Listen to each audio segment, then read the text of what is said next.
சங்கீதங்களின் புஸ்தகம் 92ஆம் சங்கீதம் 12வது வசனம் சொல்லுகிறது, நீதிமான் பனையைப் போல் செழித்து லீபனோனில் உள்ள கேதுருவைப் போல் வளருவான். தேவச்சனமே, இங்கே ஆண்டவர் நீதிமான் பனைமரம் என்கிற 2 வார்த்தைகளை இங்கே ஒப்பிடுகிறார். பனைமரத்தினுடைய ஸ்பெஷாலிட்டி, அன்றைக்கு தாவீது பல தேசங்கள் மத்தியிலே, இஸ்ரேல் தேசத்திலே ஒரு ராஜாவாக அபிஷேகம் பண்ணப்பட்ட ராஜாங்கத்தை ஆளுகை செய்ய ஆரம்பிக்கிறார். தாவீது ராஜாங்கத்தை ஆரம்பித்த பொழுதெல்லாம் சுற்றிலும் வளர்ந்த ராஜாக்கள்.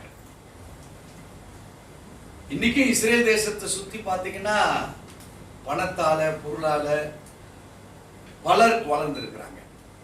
அன்றைய காலகட்டங்களில் தாவீதுக்கு விரோதமாகவும் தாவீதுடைய ராஜாங்கத்தை காட்டிலும் உயர்ந்தவர்கள் அநேகர் இருந்தார்கள். 92ஆம் சங்கீதம் 9-10வது வசனத்தை வாசித்தீங்கன்னா இப்படி போட்டிருக்கு, கர்த்தாவே உமது சத்துருக்கள் அழிவார்கள், உமது சத்துருக்கள் அழிந்தே போவார்கள், சகல அக்கிரமக்காரரும் சிதறுண்டு போவார்கள். என் கொம்பை காண்டாமிருகத்தின் கொம்பை போல உயர்த்துவீர், புது எண்ணெயினால் அபிஷேகம் பண்ணப்படுகிறேன். தாவீது ஒரு டிக்ளரேஷனை கொடுக்கிறார். அவர் இந்த சங்கீதத்தை எழுதுகிற பொழுது சுற்றிலும் பகைவர்கள் இப்ப தயாராயிட்டாங்க. இஸ்ரேல் தேசம் ஒரு சின்ன தேசம், சுற்றிலும் இருக்கக்கூடிய தேசங்கள் பகைமை உண்டாக்கப்பட்டது. அந்த தருணத்துல இந்த 12வது வசனத்தை தாவீது இப்படியாய் அதை எழுதுகிறார், நீதிமான் பனையை போல செழித்து. அதுக்கு அடுத்தது நம்ம டிபெண்ட் பண்றதா டைம் பத்தாது. பனை மரத்துக்கும் மற்ற பனையை போல அந்த ஒரு கொம்பு மாத்திரம் வளர்ந்து போகிற மரத்துக்கும் வித்தியாசம். முதலாவது பனை மரம் நீங்க பாத்தீங்கன்னா அதிகமா ஒரு எல்லைகளிலே கரையோரமா நடப்பட்டிருக்கும். எங்க பார்த்தாலும் ஒரு ஏரிக்கரை, ஒரு நிலம் ஒருத்தருக்கு 20 ஏக்கரா 30 ஏக்கரா இருக்குன்னா அந்த கரைகளின் ஓரமாக அது எல்லைகளுக்காக நடப்பட்டிருக்கும்.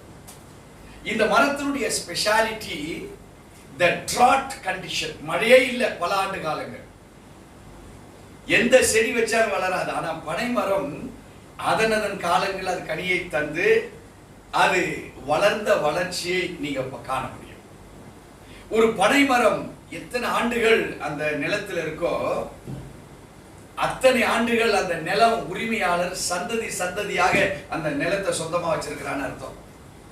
ஒரு 120 ஆண்டுகள் 100 ஆண்டுகள் இருக்குன்னா 3 சந்ததி அந்த பனைமரத்தை பார்க்குது.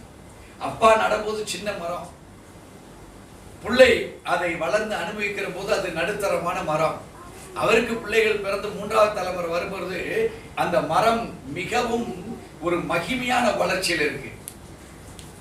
தேவச்சனமே, இந்த 100 ஆண்டுகள்ல எத்தனையோ விதமான பஞ்சங்கள் சூழ்நிலைகள் வந்து போயிருக்கலாம். ஆனால் பனை மரத்தினுடைய செழிப்பு என்ன? அது டிராஸ்டிக் கண்டிஷன்ஸ், பிரச்சனை நிறைந்திருக்கிற மழை இல்லை அப்படின்னு சொல்லக்கூடிய காலங்களிலும் வளரக்கூட பவர் உள்ளது.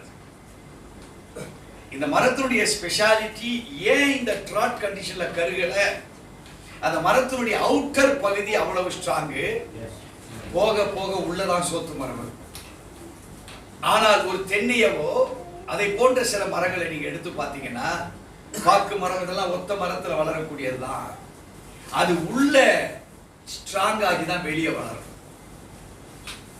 இங்கே பனை மரத்தை போல செழிப்பை இங்கே தாவீது தேவனுடைய சமூகத்தில் டிக்ளேர் பண்றான், அதை உரிமையாக்கி கொள்கிறான். என்னன்னா, நான் இப்போ வாழ்ந்துட்டு இருக்கிற இந்த சம்பவம் எப்படி இருக்குன்னு கேட்டீங்கன்னா, என்னை சுற்றிலும் பகைகள் உருவாக்கப்பட்டிருக்கு.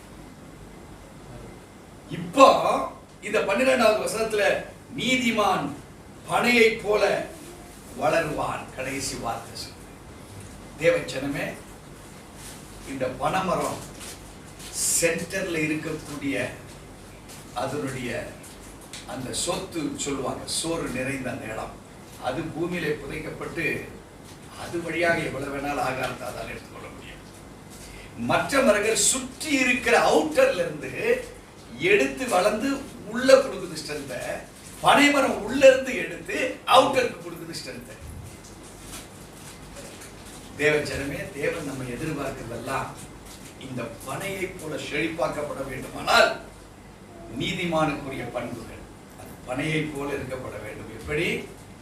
உள்ளார்ந்த எடுக்கிற சுகத்தை விரும்புகிற ஒரு மனுஷனாக நாம் இருக்கப்பட வேண்டும்.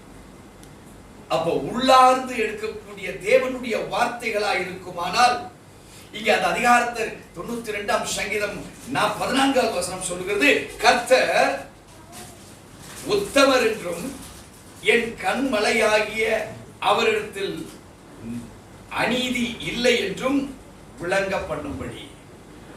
அப்போ நான் எடுத்துக்கொள்ளுகிற ஆகாரம் எப்படிப்பட்டதா? அது அநீதி அற்ற. உங்க உள்ளத்துல எதை நீங்க சேகரிக்கிறீங்க? எதை நினைத்து பார்க்கிறீங்க? எதை குறித்து சிந்திக்கிறீங்க? உங்க குடும்பத்தை குறித்து உங்களுக்குள் பகைமை இருக்கிறதா? உங்க குடும்பத்தை குறித்து என்ன நினைக்கிறீங்க? ஒரு பனை மரத்துக்குள்ள இருக்கிற ஜீவன் தங்களை குறித்ததான எண்ணங்கள் முதலாவது. சோ உத்தமன் என்று விளங்க பண்ணும்படி, like the bomb tree. So பனை மரத்தை போல ஒரு நீதிமானுடைய வாழ்வு. சோ உள்ளிருந்து எடுக்கக்கூடிய தேவனுடைய சாராம்சங்கள் நமக்குள் இருக்குமானால் நம்முடைய வாழ்வு ஒரு நீதிமானுக்குன்ற வாழ்வா இருக்கும். தாவீது பாருங்க, அன்னைக்கு இஸ்ரேல் ஜெயம் பெறுகிற தேசமாக மாறினது.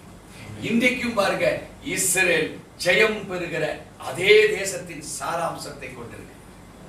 காரணம், இந்த உலகத்தில் இருக்கிற எல்லா மனுஷரை காட்டிலும் இஸ்ரேல் என்று மாறப்பட்ட ஒவ்வொரு தேவனுடைய பிள்ளையும் he will stand his foot upon the word of the Christ.